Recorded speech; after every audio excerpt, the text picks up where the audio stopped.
Ndewo, aha m bụ Uboyibo. Kedu aha gị? Ị dịkwa mma ye? Mụ onwe m dị mma, daalụ sọ. Today, I will teach you the English meaning of the 4 market days we have in Igbo language and some names associated with these market days. Taa, m ga-akụziri unu ihe ahịa anọ anyị nwere n'izu pụtara na Bekee.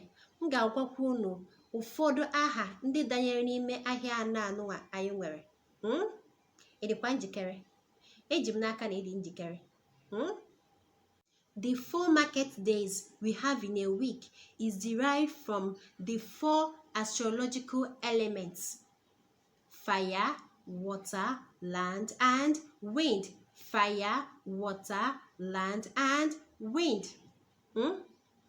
N'ihe onyonyo anyị mere n'oge ikpeazụ, agwara m unu si na Igbo nwere ahịa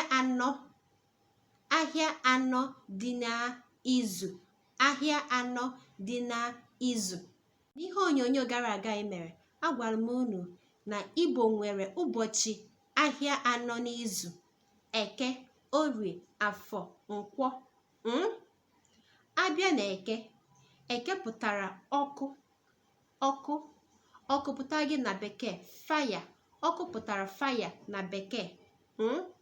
Eke means fire. Eke pụtara ọkụ. Abịa na ahịa nke abụọ, Orie pụtara mmiri. The second market day is Orie. Orie means water. Orie pụtara mmiri. Abịa na ahịa nke atọ, bụrụ gịnị? Afọ. Afọ pụtara gịnị? Ala. Afọ pụtara gịnị? Ala. In the third market day, we have Afọ. Afọ means earth. Afọ pụtara ala. Abịa n'ahịa nke anọ, bụrụ gịnị? Nkwọ. Nkwọ pụtara ikuku. Nkwọ pụtara gịnị? Ikuku. Ikuku means wind. Ikuku means wind. Ịghọtala? Ngwa ka anyị gbapịa ọsọ ka m gwakwa unu ụfọdụ aha ndị danyere n'ime ahịa anọ ndị anyị nwere n'izu. Let me tell you some names that fall into these 4 market days we have in a week. Ahịa nke mbụ ngwado na anyị nwere bụrụ Eke.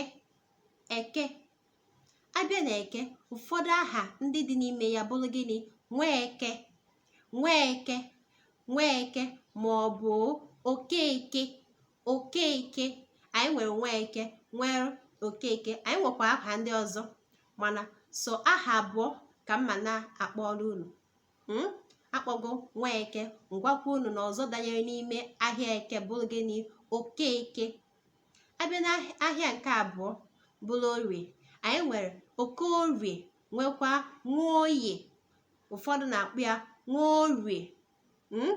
O si na olu ndị ịchọ ịkpọ ya Okorie ma ọ bụ Okoye. Ịchọkwana ịkpọ Nwoye ma ọ bụ Nworie. Abịa n'ahịa nke atọ bụrụ Afọ. Afọ pụta ala. Abịa na Afọ, aha abụọ anyị nwere n'Afọ bụ Okafọ. Anyị nwekwa Nwafọ. Okafọ, anyị nwekwa Nwafọ. Abịa n'ahịa nke anọ bụ Nkwọ, anyị nwere Nwankwọ. Anyị nwekwa Okonkwọ. Nwankwọ nwekwa gịnị? Okonkwọ. Alright, lotakwa na m gwara unu na Eke pụtara ọkụ. Eke means ọkụ.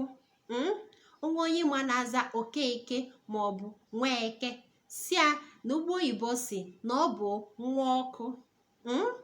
Si anọ ihe Ugbo Oyibo kwuru. Asịkwa na Orie, ahịa nke abụọ, pụtara gịnị? Mmiri. Orie pụtara gịnị? Mmiri. Orie means water. Abịa n'ahịa nke atọ, anyị si n'ahịa nke atọ bụ Afọ, pụtara gịnị? Ala. Pụtara gịnị? Ala. Ala means earth.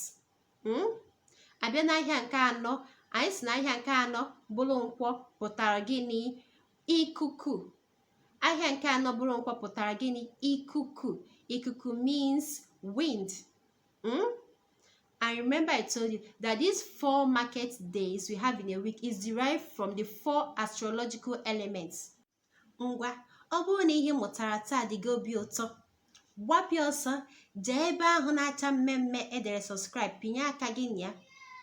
Ọ dị n'okpuru onyonyo a, pinye aka gị na ya, ịpịkwa mgbịrịmgba dị n'akụkụ ya aka, mgbịrịmgba nwa ịpịa ya aka, ọ ga-eme gị so n'otu na ndị ga-afụ onyonyo mgbe ọbụla ọ pụtara.